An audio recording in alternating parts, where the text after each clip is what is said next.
After the Titanic, if people trusted any ship, it was the MV Explorer. This was the world's first cruise ship built specifically to navigate through ice. Its performance was so exceptional that it had set records rescuing other ships trapped in Antarctic waters. But on the night of November 23, 2007, in the dark and desolate Southern Ocean, a disaster struck this ship so suddenly and so severely that the captain had no choice but to abandon it alone in the middle of the ocean. Welcome back to another exciting video. In the 1960s, traveling to Antarctica by sea was considered nearly impossible.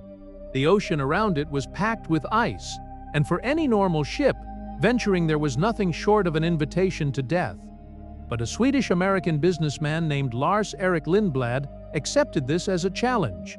He decided to build a ship that could travel to Antarctica with ease, so that the people who dreamed of seeing it could finally make that dream come true. For this purpose, a specially designed ship was built, 240 feet long and weighing over 2,300 tons. This ship was named the Lindblad Explorer. Compared to the famous ships of history, like the Titanic or the RMS Olympic, the Explorer was smaller. But in terms of strength and durability, nothing could match it.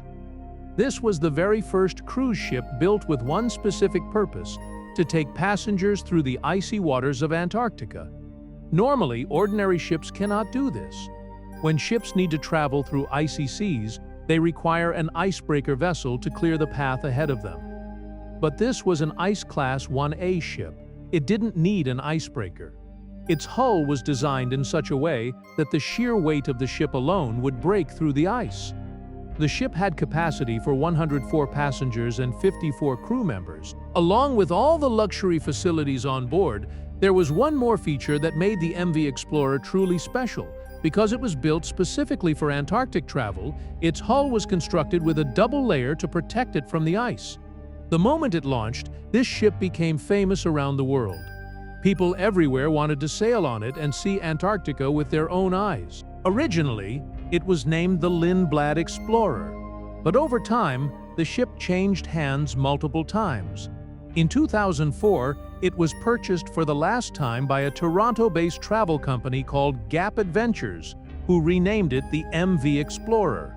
No one could have imagined that this would be the last owner it would ever have. By 2007, the MV Explorer had already completed 250 successful voyages to Antarctica.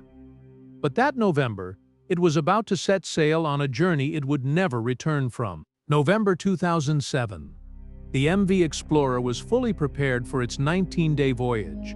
The journey would begin from the Argentine city of Ushuaia, travel through the Falkland Islands, continue to South Georgia Island, and finally reach Antarctica. On November 11, 2007, 100 passengers and 54 crew members set off once again on this beautiful Antarctic adventure. So far, everything was perfectly normal. No one had any idea what kind of danger this journey was about to push them into. The captain of the MV Explorer was 49-year-old Bengt Wimmen. He had sailed these ice-filled waters thousands of times. His experience was exactly the reason passengers felt completely safe and at ease.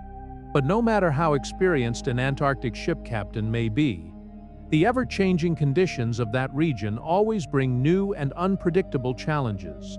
And every voyage brings a new threat. At the very start of this voyage, Captain Wimmen made a surprising decision. He wanted to deviate from the planned route and navigate the ship through a different path, believing this might help them avoid the most heavily ice-packed areas and reach their destination more smoothly. The first 10 days passed completely without incident. But on the evening of November 22nd, as the sun was setting and passengers were heading to their cabins for the night, the MV Explorer entered a region with significantly heavier ice than expected. The captain made an announcement: "We are passing through an icy area. You will hear repeated sounds of the ship striking ice throughout the night. Please be patient." Due to the darkness, Captain Wimmen had already reduced the ship's speed to just 5 knots, approximately 10 kilometers per hour. Slowly, the ship was moving from thinner layers of ice into older, much thicker ice. But the captain couldn't fully gauge this because it was already 10 p.m. and visibility was extremely limited. At midnight, without warning, the ship came to a sudden halt with a tremendous crash. At first, no one understood what had happened. Then the word spread.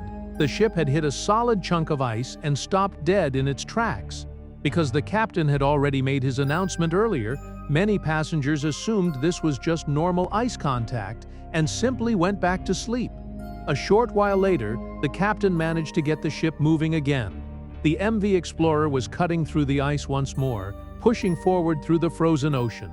But what neither the captain nor anyone else on board knew was that the impact had punched a hole in the hull, and water was now slowly but steadily collecting in the lower sections of the ship. Sleeping passengers woke up to a nightmare. Water was rising inside their cabins. Because the passenger cabins were located in the lower decks, water had reached them first. Panic instantly swept through the ship. Everyone was scrambling in every direction, desperately trying to save themselves. Water was now forcing its way in through every possible opening: light switches, air ducts, gaps under doors. By the time the captain realized what was happening, several cabins had already filled with water. At first, he thought it might be minor damage that could still be controlled. But as the water pressure kept building, the captain understood. This was beyond their control. The captain immediately ordered the ship to be evacuated and all lifeboats deployed. The MV Explorer had already moved out of the thickest ice, but due to the flooding, the ship had begun to tilt to one side. Crew members worked frantically to evacuate passengers and save every single life. The ship was 46 kilometers from its nearest destination, and reaching there with a damaged, sinking vessel was simply not possible. There was another critical problem. The Antarctic waters were bitterly cold because of all the ice, and staying in the open lifeboats for too long in those freezing winds would be extremely dangerous. The captain immediately began sending SOS distress signals to nearby ships. The signals went out to two vessels, the National Geographic Endeavour and the Nord-Norge, but both ships were far away. Reaching the MV Explorer immediately was not possible. Gradually, water began flooding into the engine room, the most critical space on any ship. This is where all the machinery is housed, the room that powers the entire vessel. As water filled the engine room, the MV Explorer lost all electrical power completely. In the middle of the frozen Antarctic Ocean, the MV Explorer now stood in total darkness, completely alone.